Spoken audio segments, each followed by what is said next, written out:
So in chapter 13, we're going to talk about antipsychotics and anti-anxiety drugs. Antipsychotics are used to suppress the symptoms of schizophrenia and psychotic symptoms, or psychotic conditions. The main site of action is on neural pathways involving the cerebral cortex and limbic system. That's where the drugs that treat these conditions act. Neurotransmitters, as always, are involved. The two involved here are dopamine and serotonin. Antipsychotics drugs are primarily aimed at the dopamine and serotonin receptors, and we'll get a little deeper into that. There are four classes of antipsychotic drugs: phenothiazines, butyrophenones, thiazolines, and atypical antipsychotic drugs. So on slide 7, we're going to get a little bigger on that one.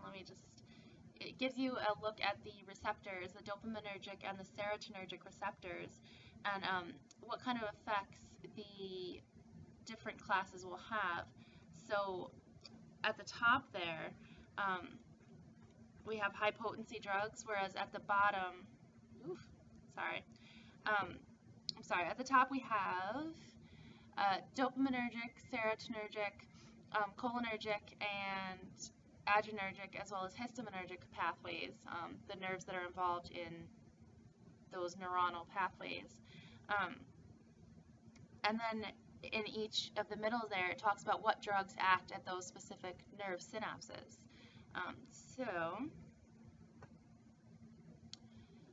Phenothiazines are the first class we're going to talk about, and they block dopamine and serotonin receptors. The term phenothiazine refers to the basic chemical structure of the medication, and it's a different, it's sort of a few different drugs that have the same pharmacological action, and those drugs are similar in structure. So in addition to an antipsychotic effect, they also possess anticholinergic, antihistaminic, alpha-adrenergic blocking, and antiemetic effects. So they have a ton of different actions. The main effect of the antipsychotic drugs is to reduce bizarre behavior, hallucinations, irrational thought disorders of psychosis, and without significantly depressing other intellectual functions. Common adverse effects of these medications include dry mouth, constipation, visual disturbances, and sedation, and that's due to the anticholinergic and antihistaminic actions. Alpha blocking actions may reduce blood pressure and cause postural hypotension in addition to that. So extrapyramidal syndrome, EPS, this is a set of dystonic reactions that are characterized by muscle spasms, twitching, facial grimacing, and torticollis or wry neck. It's almost like a kink in the neck. Akathisia refers to continuous body movement in which the individual is restless or constantly paces about. And this syndrome, dyskinesia, this syndrome can happen to anybody on these antipsychotic drugs. Okay, you'll hear a lot of different terms thrown around, such as tardive dyskinesia, which involves involuntary movement of the lips, jaw, tongue, and extremities.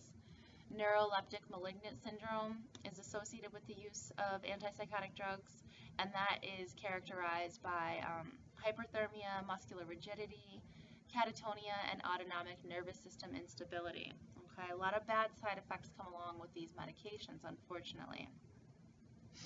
Butyrophenones, they block dopamine receptors more than serotonin receptors, and they have a lower incidence of peripheral effects such as alpha-adrenergic blockade, anticholinergic, and antihistaminic problems. However, they have greater movement disturbances.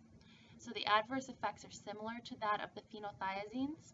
However, for the butyrophenones, especially haloperidol, they produce the highest incidence of extrapyramidal symptoms. There's also potential for tardive dyskinesia and neuroleptic malignant syndrome. Some of these, once they happen, are irreversible. So once the patient develops those symptoms or syndromes, it might not go away. On to our third class of drugs, thiazolines. And again, these block dopamine receptors more than serotonin receptors. It's a pretty potent drug that again is associated with a higher incidence of extrapyramidal syndromes.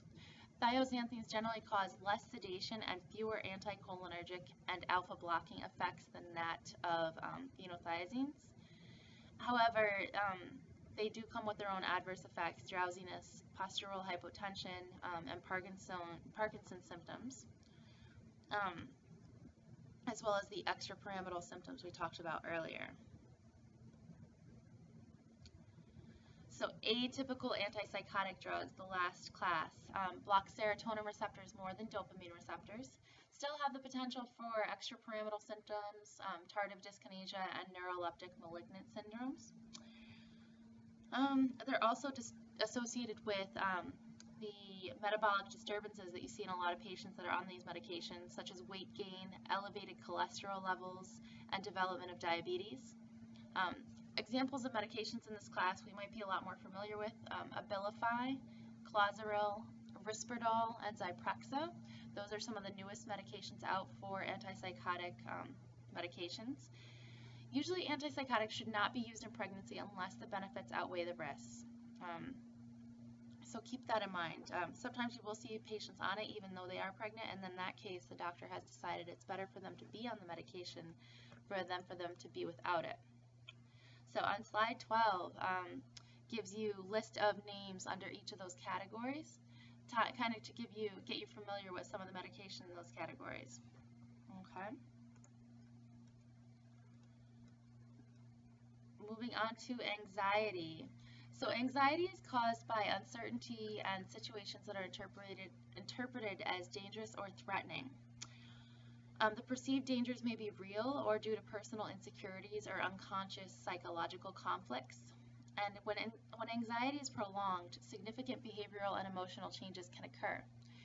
Anti-anxiety drugs, referred to as anxiolytics, are used to calm individuals and reduce the unpleasant aspects of anxiety and hyperemotionalism.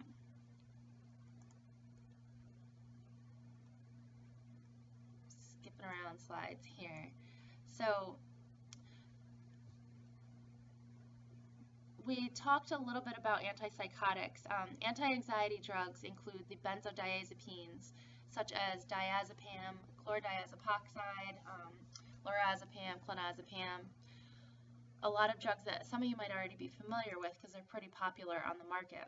So these drugs decrease the excitability and functional activity of specific areas of the brain and spinal cord. Anti-anxiety drugs are used to release nervous tension and anxiety caused by neurosis and other life situations. These drugs can also be used for seizure due to where they act. Side effects include drowsiness, confusion, ataxia, and minor GI disturbances. Ataxia being a movement problem. Again, I suggest if you don't know the word, you look it up because it is pretty commonly used. There is an increasing problem with liability on these drugs, and we're starting to recognize this in patients. Just like any of the other opiates that can cause dependency, so can benzodiazepines. It can be a problem if they're abruptly terminated, and can also be a problem for abuse. So something to keep in mind. These are controlled medications, and they're listed on slide 16, the short-acting versus the longer-acting ones. And last but not least, buspirone is kind of a random, in its own little world, anti-anxiety drug. It does not cause sedative, hypnotic, anticonvulsant, or skeletal muscle relaxant actions like the benzodiazepines do. So it's a suitable alternative, especially when drug dependence and drug abuse is an issue. Any questions on this chapter, please let me know. And moving on to chapter 13 or 14 in the final lecture there.